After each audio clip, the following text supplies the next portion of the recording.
Kaitlin Olson, 10 seasons or like 11 seasons now into It's Always Sunny in Philadelphia. What does it mean to you to have like, did you ever like imagine the show would be going this long when you started all those years ago? No, I feel like a real grown-up now, where I felt like a child when we started. I mean, it's amazing. It's 10 years. No, I don't think any of us ever really expected that it would last this long. We thought it was good. We thought that it would go for a while. But I mean, it's crazy. It's been 11. We just finished season 11.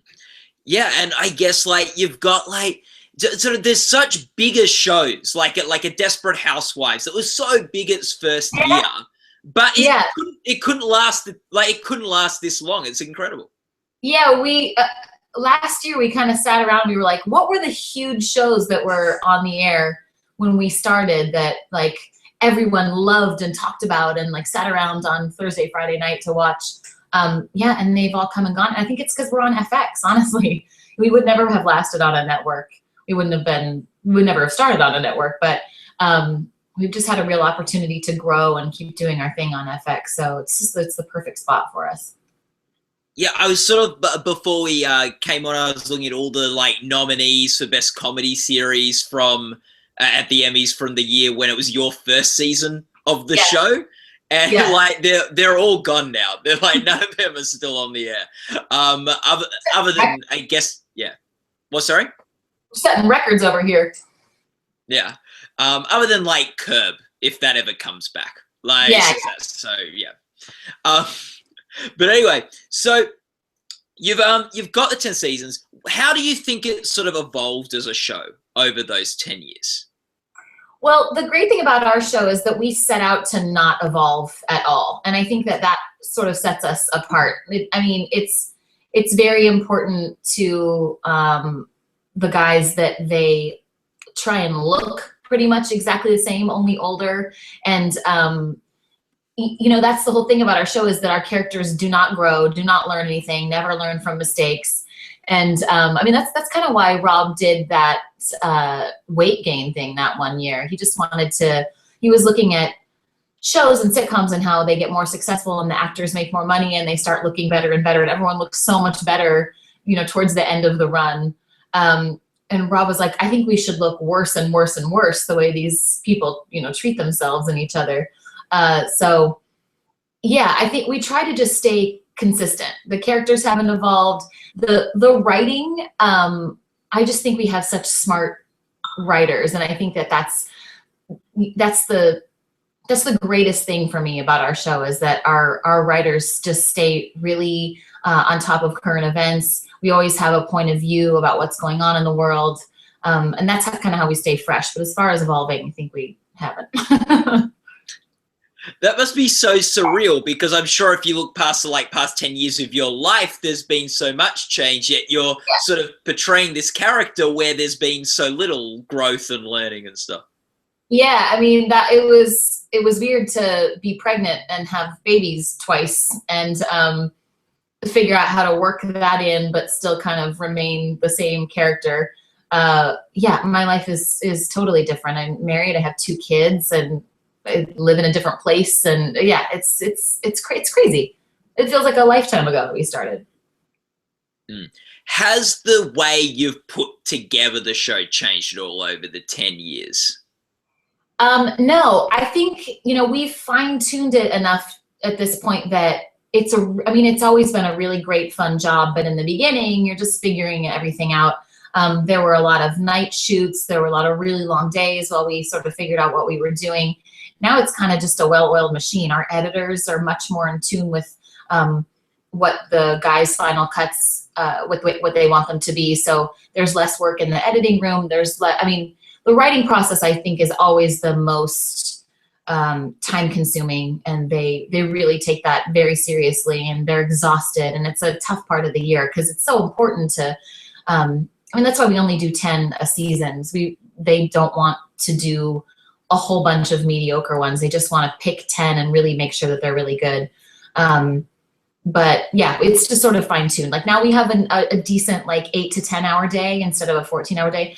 I read the scripts and there's barely any scenes at night unless they're green screen and inside because everyone's like, let's go home and sleep at night and be with our kids. What, and I guess at the Emmys, your show hasn't done brilliantly, but the past 2 years you done anything. Well, you've gotten 2 stunt coordination nominations the past 2 years. We do have a real great stunt coordinator, that's true. Yeah, so it's on the rise. It took 8 seasons to get those nominations, and hopefully the floodgates are about to open for the show. Oh, I'm sure. I'm sure. Look, yeah, it would be great. We had during the TCAs, the Television Critics Association, where we just go and answer questions, and with the press, there was a big Emmy shoot, and we got all dressed up, and then we were on the cover of Emmy magazine, and we were all like, what are we doing here? Why do you want us on the cover of your magazine?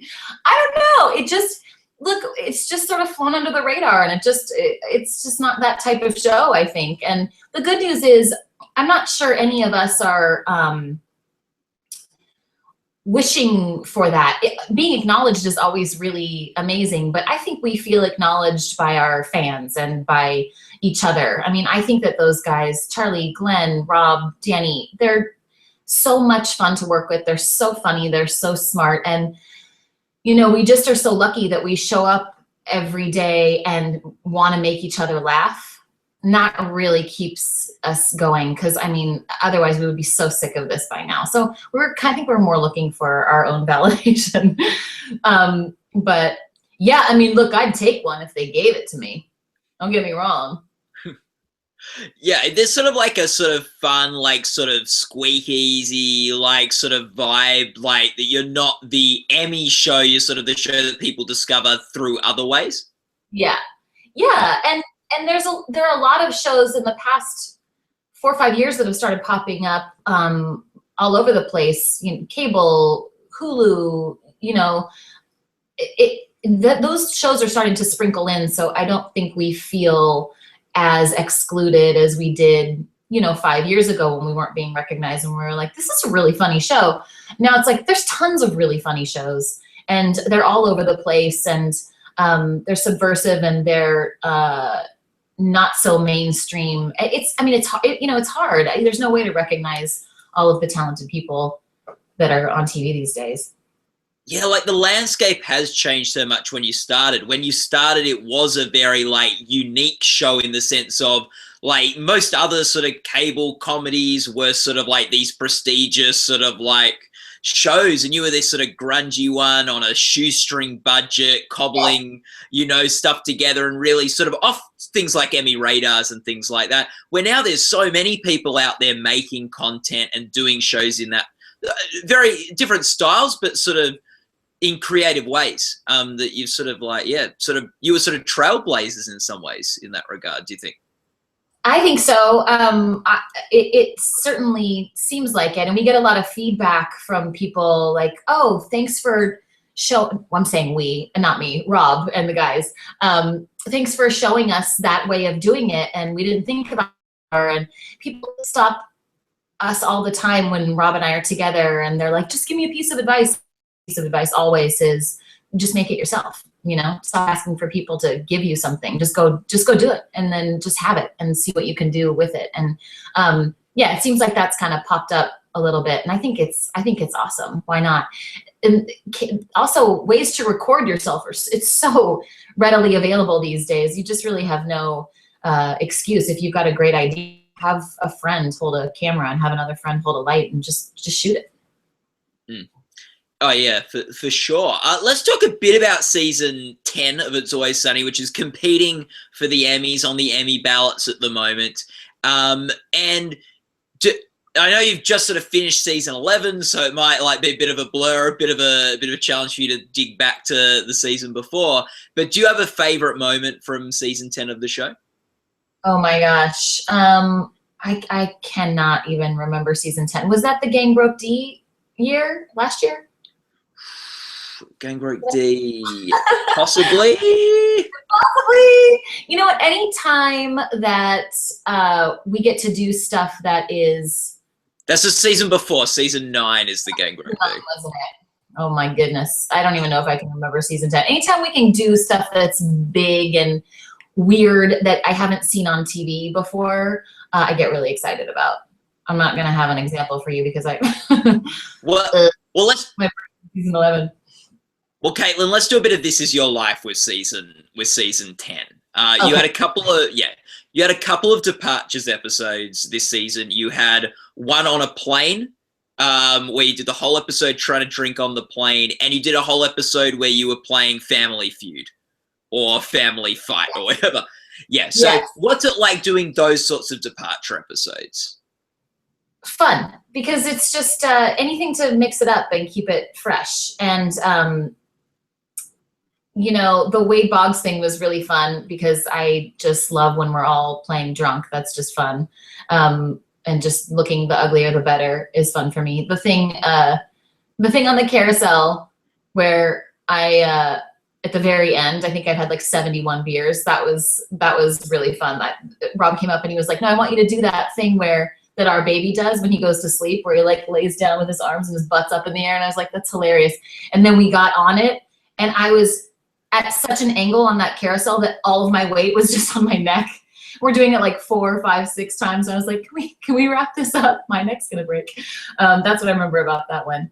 And Keegan-Michael Key is amazing and kind and hilarious. And so that was a really, really fun episode to do. Yeah, you know, stuff like that. That's like a little bit crazy and weird and outside of the box enough where we haven't done it before. Again, like it's 10 seasons of the same character. It's really fun to do stuff that's just a little bit different to keep it exciting. Yeah, like the airplane episode or the Beating Boggs episode was so sort of fun because it combined the drinking of the gang with the competitive nature of the gang all trying to beat the record, and an airplane episode of a sitcom. Like, and it was all sort of like in this beautiful mess of stuff. Yeah. Those are always really fun. Like I said, I get these scripts and I'm always really impressed with what they come up with. And of course I love digging in and being like, okay, what can I do to put my own twist on D in this episode? But I love getting the scripts and being like, oh, it's exciting and I get to do fun stuff and I get to be drunk and loud, which is fun. Yes, we've got another episode was Psycho Pete returning, or us meeting Psycho Pete, which I thought was a really like typified in some ways what It's Always Sunny does best, which is highlight the selfishness of these characters. Yes, highlighting the selfishness of the characters and pointing out you know, a real life problem in society. That's kind of what I love about our show too, is that just if you watch it, it's funny. But if you're thinking about it, it's like, oh, we're making a statement about the, you know, state of our nation and healthcare versus raising taxes, and nobody wants to do either. So okay, then deal with this. But also I love that Psycho Pete turned out to just be a super nice guy who was a little bit depressed, and that we ended up ruining his life. And yeah, these people are terrible, terrible people. Yeah, it's great how you have that turn, like in the characters in the turn where at the beginning they're like, well, they wouldn't have released him if he wasn't all right. We don't need to worry about our safety. But then they found him too boring being a nice guy. So then they were trying to make him dangerous again. And to just like, it was all about whatever they would find most entertaining or most beneficial for them. Yeah. What's going to make our day better? If Psycho Pete is exciting and fun, or a totally crazy person? Yeah. Yeah, and it tapped into real issues, like you said, with the tax and the mental health, but also you had, I think, with Charlie and Mac, the sort of debate between sort of the confession versus the therapy, and what both of those two things serve, and just like, yeah. And just with that episode too, the little things, like just them coming in with the boombox to Psycho Killer and the way it is used and so around, which isn't necessarily about selfishness or an important issue, but it's just a fun scene. Yeah, it's just silly. And anytime we can incorporate music and stupid dancing is always good. And yeah, it's just, I think that's what I love the most about our show, is that I just feel like I don't see you're never going to expect what's about to happen. You know, like I never can. I think they pride themselves on that, is that you're not going to guess, okay, this is the beginning of the episode and I can see what act 2 is going to be. Hopefully you can't really ever see it coming. Yes, another episode this season, but maybe I'd say maybe your biggest or funnest in some ways is the Spies Like the US or Spies Like US episode where you go undercover in the fish factory. How much fun? Like, what was it like doing that episode? And I guess that was you very separate from everyone else too. Yeah, I love that Dee agrees to do these things just because she's so desperate for their respect. It was a real fish factory, and it was really gross. And it was slippery and it stunk. And the scene where I get the fish in my face and my hair tangled and the thing was so disgusting. It obviously wasn't fish, but it may as well have been, because the whole room stunk like rotting fish. And, you know, we took over the factory, so we had to turn all the air conditioning off and open all the doors. That's supposed to be a very cold place so that things don't start rotting. But after like 8, 9, 10 hours, it just started stinking so badly in there. And we did that scene at the very end of the day. And I was like, I might actually throw up. It was so gross. But again, it's so much fun. Those kinds of things make me laugh. The more that they like hit me in the face with things, the more I think it's amazing. I love doing it. Yeah, and that was an interesting episode because you were on your own, like you were separate from the rest of the guys. They almost forgot about you and what you said you'd do at the beginning.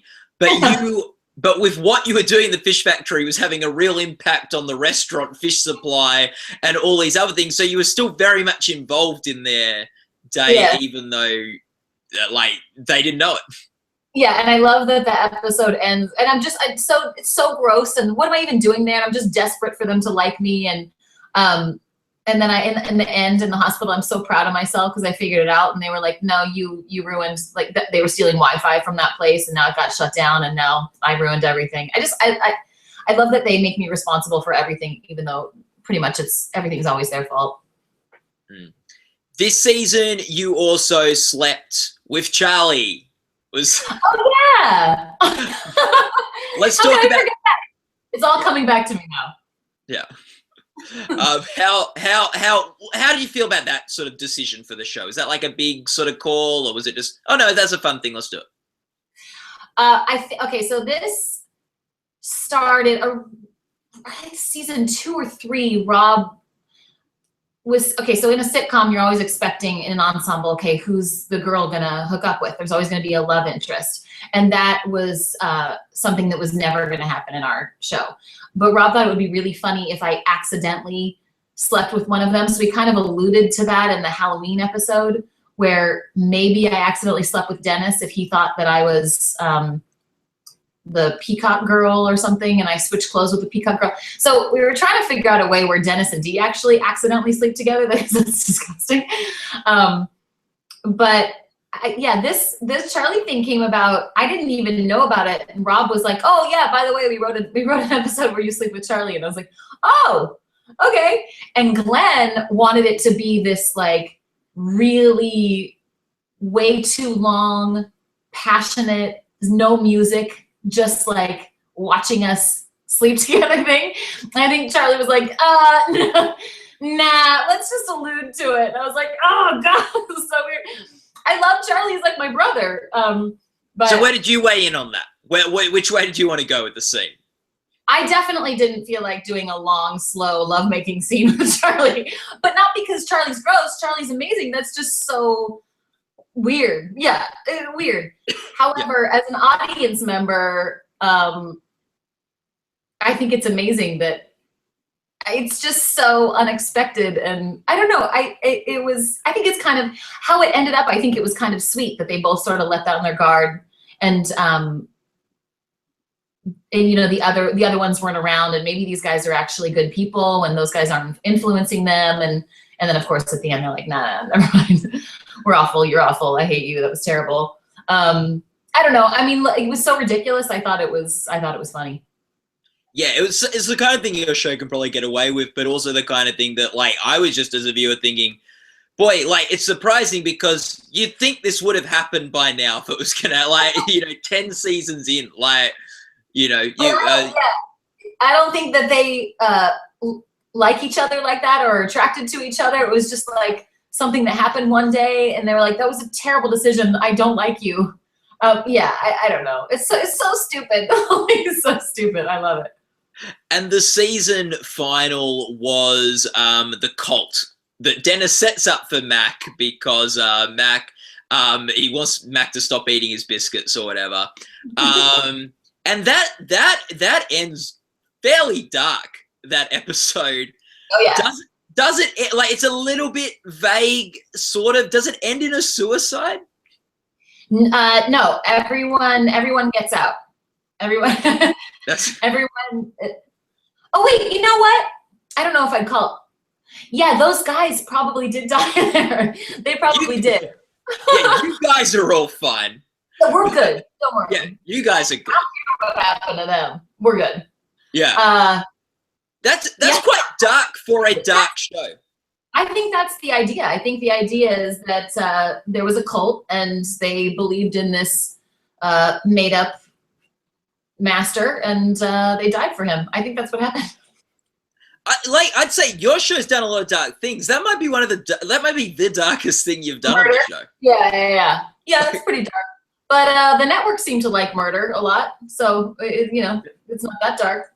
You got two more seasons. It's fine. Like, you're fine. Like, yeah. What is the process, especially from your perspective? You're not one of the writers of the show. What's the process for you in sort of putting together these scenes and stuff? Well, we shoot our show in blocks, so it's very.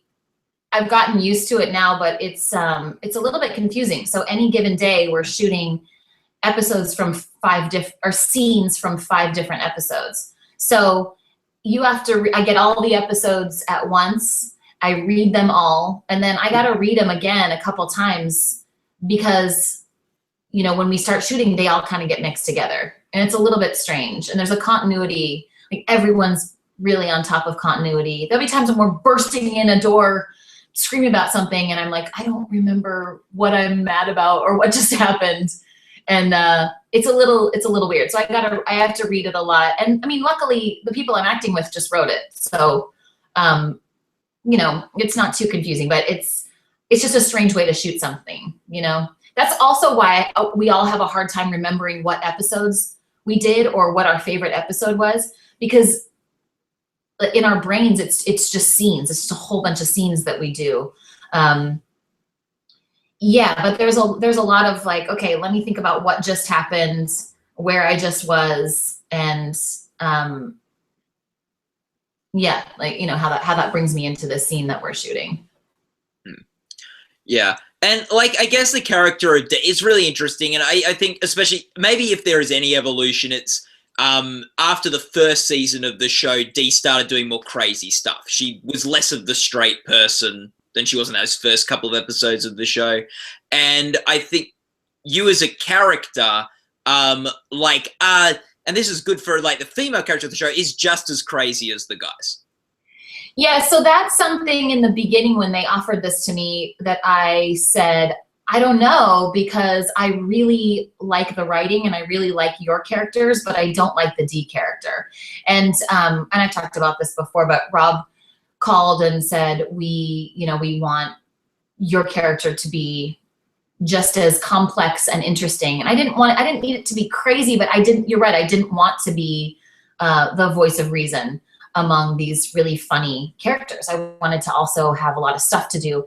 And he said that their characters were so well developed and well written because they knew who they were writing for. And so, none of us are like our characters, but certainly we're all heightened versions of ourselves. Rob just was like, we need to get to know who you are, what you do well, what kind of physical stuff you like to do, and we'll fine tune it and write to that. And so I think they've done a really good job of keeping that promise. But you're right, in the first season, when I came on, I think 4 or 5 episodes had already been written. So I did a lot of bartending for a while. And they've done a great job of,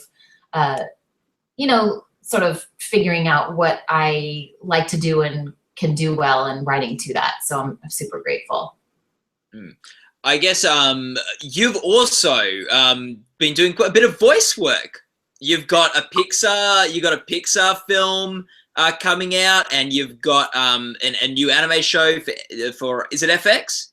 It's for FX. Yeah. It's a pilot. I don't know if they're going to pick it up yet, but it's really fun. It's the creators of Archer, and I'm doing it with Lake Bell and Susan Sarandon and Jeffrey Tambor and a bunch of really amazing people. So hopefully that goes. And a Pixar movie was, like the biggest honor ever. That's been a really amazing, fun process. Yeah. Voiceover. Oh. Yeah. Is the voice stuff fun? Like, or are you like itching that you don't get to do more of that physical sort of stuff?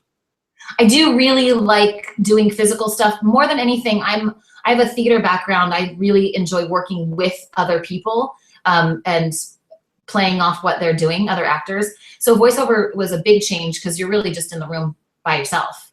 And for the Cassius and Clay, the pilot for FX, Lake and I did that together. So that was nice. But it took a little getting used to, for sure. But I love it. And which is the Pixar film you're in? It's called it's the sequel to Finding Nemo. It's called Finding Dory. Yeah. So but the work in the fish factory would have been helpful for that. Oh, yes, that would be very sad. I'm just excited my kids get to finally see something that I do because they are not allowed to watch Sunny. I think it's fair. How old are they? 3 and 4. It's a little early. Fair enough. Yeah, give them like 10 years. Yeah. Can you tell us anything about season 7 of It's Always Sunny? What are some things we can look forward to with that? 11? Yeah. Sorry. Yes, 11. Yeah, that's okay. We just finished up. We did a really fun episode that's a 2-parter where we go on a cruise and the ship ends up sinking. And that was very interesting. There was a lot of there's some underwater work. I don't like being underwater, so that was interesting. We did an episode where Frank falls out the window and hits his head and comes into the bar and thinks that it's 2006, which is the year that he joined our cast. And that's really funny because we all capitalize on the fact that he's coming in and wants to give all of his money to charity. So we're like, let's make up a charity so he can give all of his money to us, and we don't care about his well-being at all. We just want to make sure we get all of his money. That's a really fun one. And then there's another really interesting one that's all from Frank's perspective. So you never see him at all. It's just the camera's down low and we're just reacting to it. And it's him being totally confused about what's going on. It's just a normal day in his life, but he has no idea what's going on. And he's got to piece it together by what we're doing and saying. That was a really fun one to do.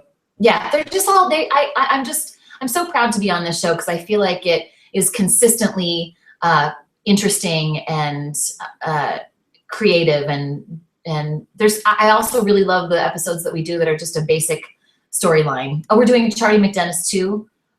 It's called Charlie McDennis 2 Electric Boogaloo. And that's a really fun one. And that's just like a simple day in the bar, those are awesome too. But I like that there's a nice mix of kind of crazy, weird stuff and just character pieces that are just a day in the life. It sounds like from talking to you about this, there's plenty of gas in the tank. Like, it doesn't sound like you guys are winding down or like, it sounds like, this show could be on another 5 years for all we know. Like, I don't think we don't want to overstay our welcome in any way. And I think that we would all like to do other stuff, but we legitimately still love it and we're still having a good time. And again, I mean, a long time ago, FX asked us if we would do 13 a season.